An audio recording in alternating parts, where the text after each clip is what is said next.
Today on Top Shelf Sports, the track and field team is headed to the Indoor MAC Championships. We'll tell you who will be competing in Kent, Ohio. We'll take an inside look at one of the most successful teams on campus. And men's tennis head coach Patrick Fisher joins us on set. Top Shelf Sports starts now.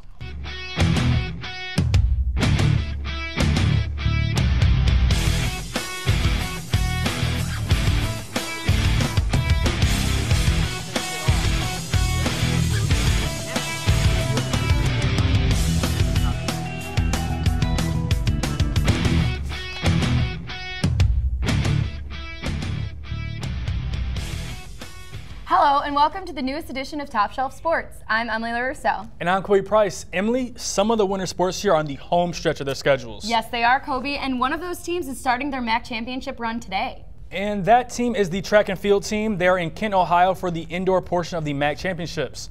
Freshmen Taylor Ramsey and Tanae Johnston, sophomores Mackenzie Callahan and Diamond Riley, junior Remy Amartifio, and seniors Erica Hipser and Javanya White will compete in the competition.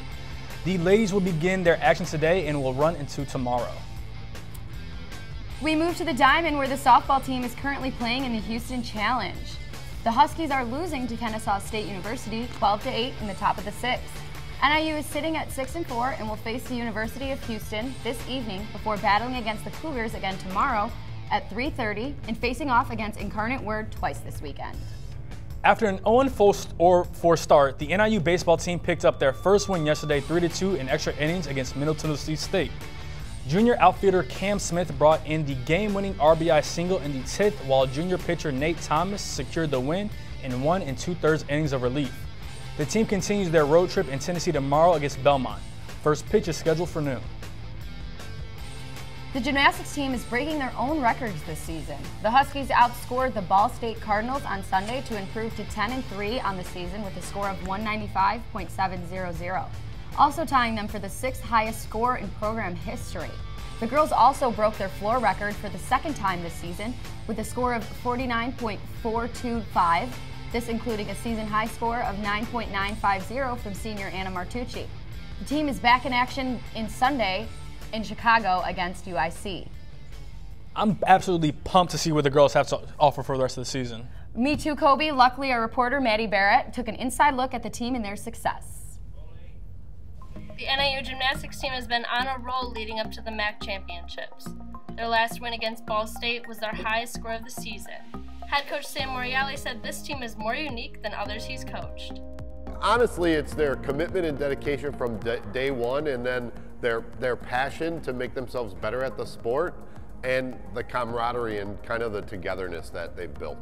The young talent on the team is among the many reasons of the team's success. Freshman Morgan Hooper is happy to contribute. It was really one of my goals to come in here and help contribute to the team as much as I could, and the fact that we're doing so much for this program is just amazing. Every young team needs a leader, and 4-time MAC specialist Anna Martucci does just that. I just try to contribute to the team however I can, and if that's through individual successes, it's great, but it's never usually the focus, and it's all just about being the next hit and putting the best score out that I can to get the team scores up each week. Moriali appreciates the seniors and young talent on the team. He knows the future of the program is in good hands. This group has built off what the teams before them have done, so every year we're getting a little better, we're continuing to get competitive, it helps us attract better athletes. The gymnastics team will continue to prepare and compete on the road to the MAC championship. The girls are back in action on Sunday as they take on University of Illinois Chicago. For Top Shelf Sports, I'm Maddie Barrett. The men's tennis team earned its third consecutive 7-0 sweep as they topped St. Francis last weekend. The Huskies are rolling, hoping to keep their 6-match winning streak alive after having a week off. Redshirt senior Eric Marbach has had an outstanding season, winning both of his matches on Sunday. Marbach has also been killing it in the doubles as well, with the redshirt senior Chris Ortega. The Huskies take on Butler and Rockford tomorrow at 11 a.m. We had a chance to hear from the men's tennis head coach himself about this season's turnaround. Let's send it over to Emily Becerra to learn more about the team's goals moving forward. Thanks, Kobe and Emily. Today I'm joined by head men's tennis coach Patrick Fisher to learn about their season thus far. How you doing, Coach Fisher? Great, thanks for having me. Thanks for being here. So, first question, last year you guys had a record of 15-8, which is really impressive. How do you feel like your team has gained momentum this year? Well, we added 3 great players in David Pata, Miko Malanin, and Xiao Yu, and those guys have filled in great. Also with the return of Eric Marbach and Chris Ortega, which were 2 first-team All-MAC performers last year. And with the depth that we have and having Bor and Victor and Eric Schutte back, I think our young team has gelled quite well early on this season. Yeah, it's been great. I know you guys started off with a loss of 4, and you had a win of 1, and now you guys have won 6 in a row. So how does that show the resilience of your team thus far? Yeah, well, I mean, I think the way we summed it up is, you know, we had a near miss against a legit top 30, top 25 ranked team in Drake, and we lost 4-3, and we beat a very, very good team in Tennessee Tech, who traditionally wins their conference and is ranked pretty high nationally. And the following week we went to Nebraska and then had to go to Wisconsin, and we really suffered you know, a bad week, I think, for our standards. But, you know, as you say, our guys you know, are very resilient, and we have a standard and expectation, and I just believe in our guys. And, you know, we got back to work, and we didn't put our heads down, and we worked hard, and we've reeled off 6 straight. So yeah, it's super awesome, especially getting momentum towards MAC play. It's a really great way to go into the rest of your season. And I know you mentioned Chris Ortega and Eric Marbach. How have you seen those players grow as individuals as well as a team?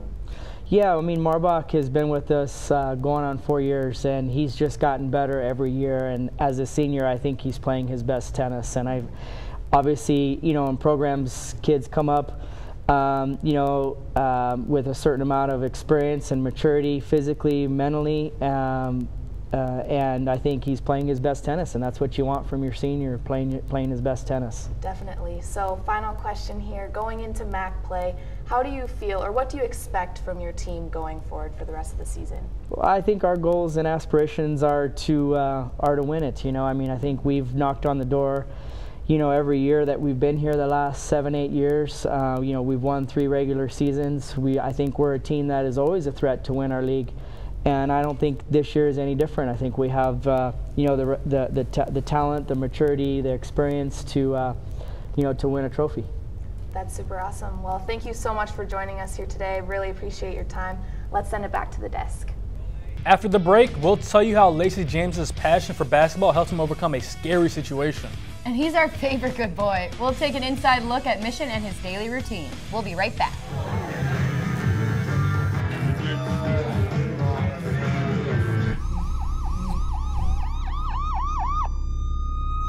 You made this vacation happen, cleverly merging promotions, double points with every purchase, and cross-referencing travel sites.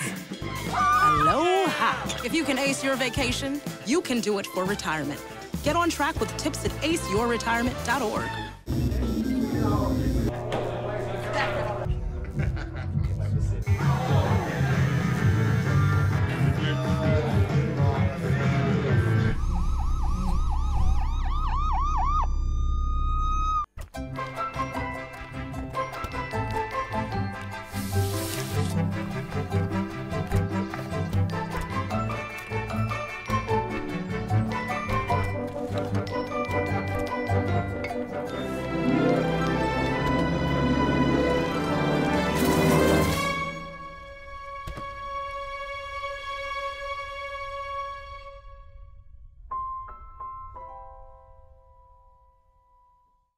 Listen, I realize that I'm not perfect, but it all really started to change because you judge me for having a problem. No one is going to know that I need help. I need help. I know that no one is going to judge me for having a problem. I realize that I'm not perfect, but it all really started to change because you listen. Lacey James's journey to NIU was almost over before it started, but determination and support from his mother helped the senior forward take on all challenges. Top Shelf sports reporter Mateo Avila has the story. Basketball was instilled into Lacey James' life at a very early age. His mother and all 5 of her siblings went to college on basketball scholarships, and Lacey even built a relationship with NBA champion and former league MVP Dirk Nowitzki. The 6'9", 240-pound Michigan native starred at Wayland Union High School, but it wasn't all smooth sailing. In the summer before his senior season, James was diagnosed with a heart condition that doctors thought was serious enough to end his playing career. but Lacey still held out hope. Behind closed doors, I did work out, I did lift still. I couldn't sit down, I couldn't sit down, and I just didn't do it competitively. But it was a dark place, it really opened my eyes as to what I am off the court and, what I am as a man, what I'm as a person as well. After multiple opinions from different doctors, Lacey was finally cleared to play by the Mayo Clinic and went on to average 20 points and 15 rebounds in his senior season, while being a candidate for Mr. Basketball in the state of Michigan. James then went to the East Coast after committing to Rider University in New Jersey. His #1 supporter followed, Lacey's mother, Carrie. We are basketball junkies, we just love the sport. I love watching him play it. And so I thought life's too short. I'm just gonna, move out there and find a job and then make the best of it. The James family only stayed out east for a year before Lacey transferred to NIU. Carrie got a job at CBS in Chicago before moving to DeKalb to be closer to her son's games. And that's something Lacey doesn't take for granted. I wouldn't say it's a mother-son relationship. I would say it's a friend-to-friend relationship. She can teach me, I can teach her about life. And, she's one, like I said, she's my mother because, she does her rules and things like that. And, but other than that, we have really close relationships. Lacey is now in his second full season at NIU and is starting to hit his stride. James is averaging 8.5 points and 7 rebounds this season and was even named MAC Player of the Week earlier this year. But Lacey hasn't forgotten what he went through to get there. His tattoo of a basketball in the shape of a heart serves as a reminder to his passion and triumph, and his mother is the motivation he needs to keep moving forward. This year does feel real good, and it feels right that I am here to experience all this, with him and everything. And like I said, life is just too short. You just have to live it. If I'm here living now, then I definitely can't have any regrets if I see another day. But at the end of the day, God put me in different situations for a reason, and I never have any regrets in my life. Lacey is proof that if you have heart and some motherly love, nothing can stop you from achieving your dreams. For Top Shelf Sports, I'm Mateo Avila. Men's basketball will return from a week off from competition when they battle against the University of Toledo Rockets tomorrow in Toledo. This will be a rematch from February 2nd when the Rockets took home a 69-55 victory in the Convocation Center. NIU has lost 5 straight MAC games after starting the season 5-3 in conference. With only 5 games left in the season and each one coming against a MAC West rival, every game will matter in the Huskies' quest to host a MAC tournament game. Speaking of men's basketball, a certain leader is doing his best to rally the troops. Top Shelf Sports reporter Martin Sotelo takes a look at how a former athlete went from player to coach.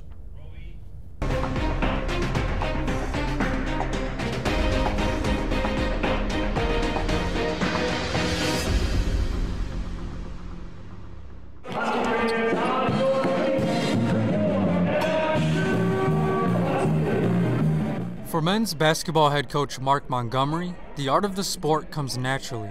With years of experience as a former player and assistant coach for Michigan State University, Montgomery brings a lot of experience to NIU.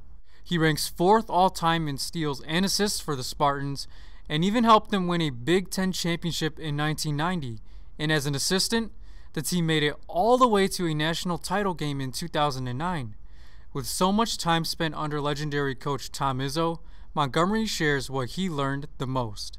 You have to roll up your sleeves every day and get to work.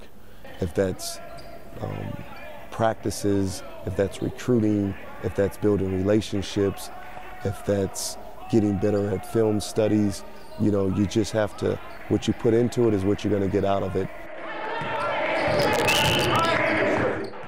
And Coach definitely aims to get the most out of his players. Before arriving in 2011, the team struggled to find consistency under previous head coach Ricardo Patton. But Montgomery won his 100th game last month against the Ohio Bobcats and has managed to bring big wins to the program, including a victory this season against then 14th ranked University of Buffalo.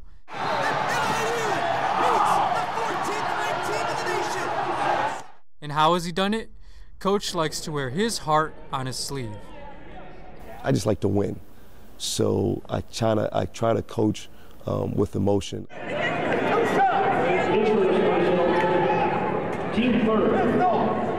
I try to coach as in like I'm still on the court playing and be into the game. And whether he decides to coach with or without his jacket, Montgomery tries to bring a certain mindset for his team, whether they win or lose. you know, you try to just give them reminders.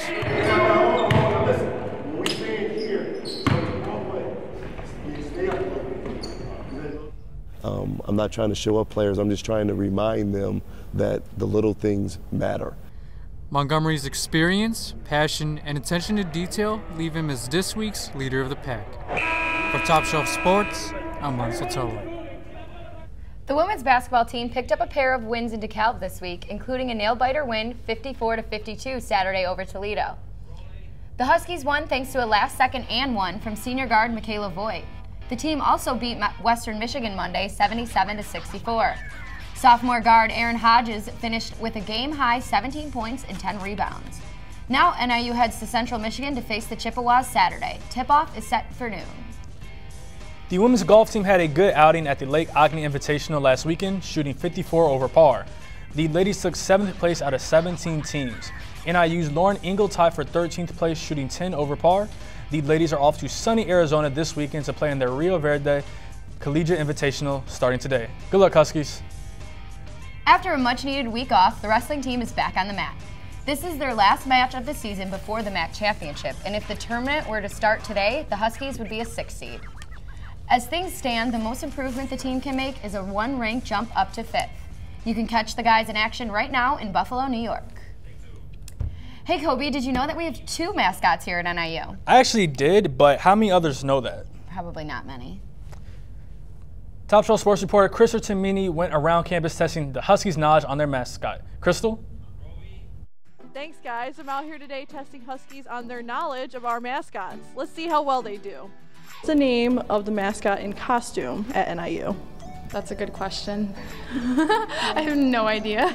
Victory Husky. It is Victory Husky. I have no idea. Victor E. Husky. I don't know. No. Oh, I know the dog. What is the name of the official live mascot at NIU? Mission. It is Mission. Mission? Is that the dog's name or is that? Is that also Victory? No. Mission. Yes. So before Mission, there was another live mascot. Who was that? Oh, I'm not sure. Diesel. Diesel. Man, you're on a roll. I cannot. No? No. I'm not school spirit. That's okay. Shocking. I don't know.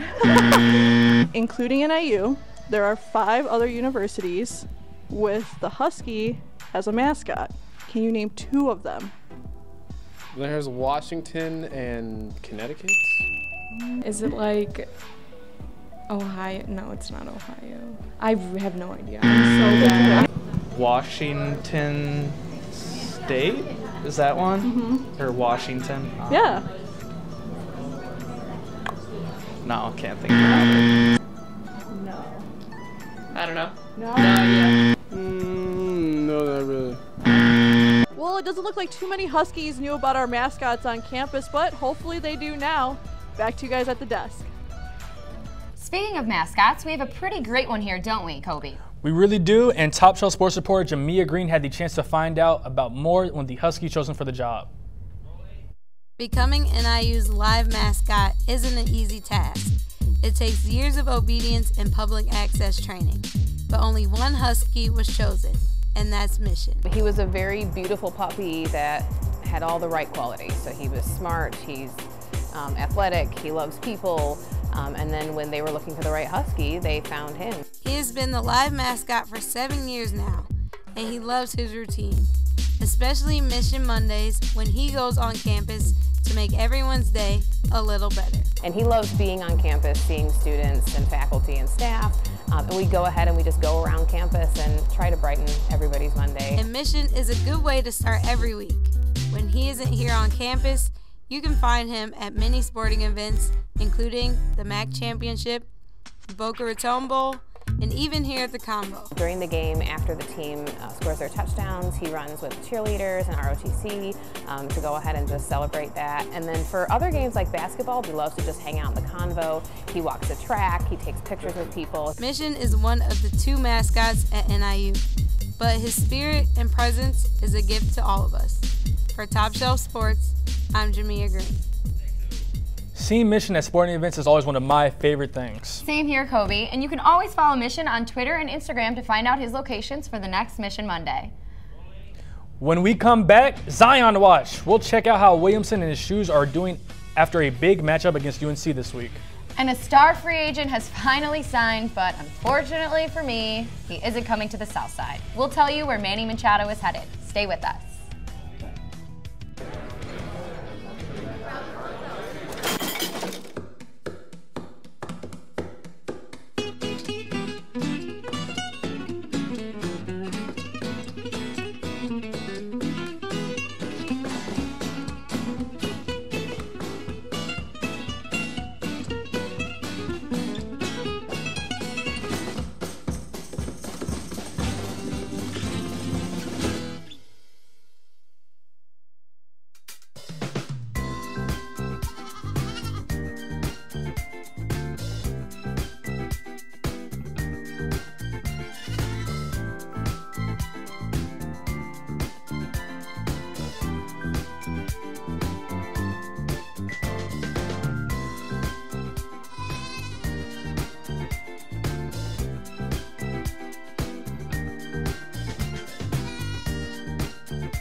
Emily, a big shoe just dropped in the college basketball world involving one of the sport's biggest stars. You mean broke, right? Yeah, that too, but for more, let's go to this week's Campus Corner with Isai Sanchez.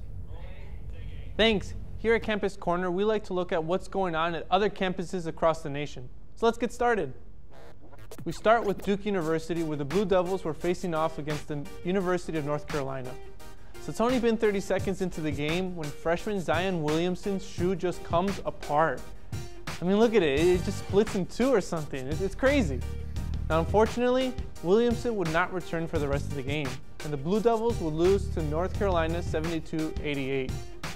All right, so imagine going a month without winning a game, because that's exactly what Georgia Tech was dealing with. They had lost their last 7 games, and notice I said had. Yesterday, they went against the Pitt Panthers, what a name, who are also on a losing streak. So basically, at the end of this game, someone was gonna snap their streak. But I already spoiled the ending, didn't I? Georgia Tech guard Jose Alvarado led the Jackets with a career-high 29 points. They end up snapping their streak with a 73-65 win. And now this next one, it's a little short, but we're sticking with the basketball, and it was a few days ago. But this dunk is just too good to pass up. Junior Mamadi Diatki just slams it down. I mean, look at it. I'm not the one who normally makes the top 5, but I wouldn't be surprised to see this make the list. Virginia will go on to win the game 64-58. And the NFL Combine starts next week, and I just wanted to highlight some players to look out for. The first one has the most buzz around him since he announced his pursuit towards football. I'm talking about Oklahoma quarterback Kyler Murray. With his speed and mobility, it'll be interesting to see just how fast he can run the 40-yard dash. Another player I can't wait to see is linebacker Devin White. White is a tackling machine, racking in more than 60 solo tackles. And White can also bench press more than 400 pounds. It's almost 2.5 times my weight. Someone I also wanted to mention is Kazeen Daniels. He played for the University of Charleston, a Division II team. Now this man has talent too, having more than 30 sacks in 3 seasons with the team. But that's not the only reason he's getting attention. Daniels is completely blind in his right eye, like completely. But you wouldn't even notice that with his play. In fact, a lot of his teammates didn't even know he was blind in one eye. Daniels will look to show off his talent at the Marshall Pro Day on March 15th. Well, that's all I've got for you this time. Kobe, Emily, back to you. The Blackhawks are as hot as ever, and the NBA All-Star Game was this past weekend. Top Shelf sports reporter Alyssa Galan is here to update us on all things professional sports. Thanks, Kobe and Emily. There's a lot going on in the world of professional sports. So let's get right into it. Starting us off is the Chicago Blackhawks. With just 21 games remaining in the season, tonight's matchup against the Colorado Avalanche will be crucial. Blackhawks are only 1 point out from being in the wild card picture. But the Avalanche are no pushovers as they go into the game with a 2-game winning streak, beating their opponents by a combined score of 10-1. The Avalanche are also 1 point out of the wild card in the Western Conference, so they should expect a scoring frenzy as both teams possess top 10 offenses and bottom 10 defenses. The showdown is set for 6:30 at the United Center. From the rink to the court, the NBA All-Star Weekend has come and gone. Team LeBron defeated Team Giannis by a final score of 178-164. Giannis led his team with 38 points. The opposing team captain LeBron James ended the night with 19 points. Kevin Durant led the team with 31 points, along with taking home All-Star MVP honors on Sunday. There's also been news relating to the NBA owners made a proposal to the Players Association to lower the draft eligible age limit from 19 to 18.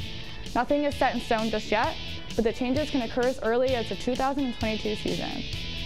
Moving on from the NBA to spring training, Chicago baseball is back at it. Starting us off with the Cubs, their spring training debut is Saturday when they take on the Milwaukee Brewers. There's a lot of speculations that they predict the Cubs will be at the bottom of the division this year.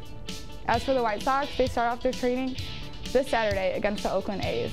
Bad news for you White Sox fans, Manny Machado is signed with the San Diego Padres and reports that the Sox aren't actively pursuing other top free agent Bryce Harper. Coming from the court onto the field, Colin Kaepernick is back in the news. In the wake of former NFL quarterback settling his grievance with the league, there is more of a chance that Kaepernick might be back on the field sooner than we think. Since opting out of his deal with the Niners, Kaepernick's lawyer predicted his chances signing with the New England Patriots and the Carolina Panthers to be higher than ever. Kaepernick has not played it down in the NFL since 2016. That's all I have for you today in the world of professional sports. Let's send it over to Martin Sotelo for some fantasy basketball advice. Thank you, Alyssa, and hello, Husky Nation. Welcome to this week's Fantasy Update. With this year's All-Star Weekend now officially in the books, it looks like the playoffs are right around the corner. But don't worry, let me take you through some of my fantasy sleepers that could help put your team over the top. For my first player, he can be found all the way in the nation's capital, grabbing rebounds, blocking shots. And if you haven't guessed it yet, he's none other than Thomas Bryant from the Washington Wizards. Bryant has been nothing short of consistent so far, and honestly, who knows when Dwight Howard might be back. And to make things better, he's owned in just under 25% of ESPN leagues. So what are you waiting for? Go get him. For my next player, we're going to stay in DC actually and take a look at forward Jeff Green. He constantly plays around 30 minutes a game and definitely makes the most of it. Green has averaged just over 15 points in fantasy scoring this season and will continue to be one of the guys called upon with John Wall out for the year. So he should be a nice addition to your bench. Now moving over to Orlando, I think I'm going to go with Terrence Ross on this one. I'm pretty sure many of you, including myself, thought that perhaps Mohamed Bamba would be the sleeper for the Magic, but it turns out that Terrence Ross just so happens to be that guy. He's averaged 18 fantasy points over his last 10 games and should have a favorable matchup later tonight against the Chicago Bulls. And speaking of solid utility players, Kent Bazemore from the Atlanta Hawks could be another key addition. He's averaging 13 points per game this season and just knows how to make an impact on the court. And did I mention he plays for the Hawks? With the team struggling mightily, he should continue to get plenty of opportunities moving forward. And for my final sleeper of the week, we're going to go with the Denver Nuggets guard Monty Morris. The floor general has been a rather pleasant surprise this season and the Nuggets have definitely needed him to be, with Gary Harris and Isaiah Thomas still recovering from their injuries. In just 25 minutes of action, he's putting up over 11 points per game, continues to drop dimes, and is hitting over 43% of his threes. So I think the Nuggets will find a way to keep Morris in the lineup. I think that should just about wrap it up for this week's Fantasy Basketball Update. Hopefully my picks are good enough to help your team make a nice run into the playoffs. Back to you, Kobe and Emily. Well, Kobe, it's about that time for our favorite part of the week. Yep, it's time for our top 5 plays. Let's get it. I've been waiting for this all week. I'll let you start then. Coming in at number 5, we have the Greek Freak running up the floor, down the court, and stopped Jason Tatum right in his tracks with an absolute gorgeous chase down block. What do you think, Emily? Was that a foul? Looks like all ball to me there. I think you're on this one. Bucks win this one 99-98. Coming in at number 4, North Dakota State forward Rocky Cruiser misses a crucial free throw, which leads to David Jenkins Jr. banging a half-court shot to give South Dakota State a victory. That was a pretty good Jason Tatum impression. Yeah, pretty great way to win, but even a worse way to lose. Taking the 3 spot, Manchester City, Leroy Sané bends it like Beckham to tie the game up at 2 apiece against Schalke. This helped Manchester City take a 3-2 victory in the UEFA Champions League. Emily, back in my day, I used to be able to do that. Oh yeah, really? No, not at all, not even close. At number 2, Iowa throws a Hail Mary down the court. It's tipped by the Rutgers, but Iowa's Joe Wieskamp calls up the bank and knocks down a game-winning 3-pointer to give the Hawkeyes the victory, 71-69. And for the top player of the week, we head to the Collegiate Diamond for Wake Forest versus Liberty in the top of the 4th, where Christian Long throws caution into the wind and somehow makes this miraculous catch. Let's look at this again. Jeez, and he flipped over one afterwards? Goodness. Wake Forest unfortunately lost this one 3-9. Wow. Emily, you used to play outfield, right? Yeah, I did actually. That happened to me with a different result. I didn't catch the ball and pretty hurt myself pretty bad. That probably explains why you're sitting with me at this desk now, huh? Yeah, I guess so. Well, Top Shelf Sports is written and produced by students here at Northern Illinois University. To keep up with everything Husky Athletics, make sure to check out our social media. I'm Kobe Price. And I'm Emily LaRusso. Until next time, Husky Nation.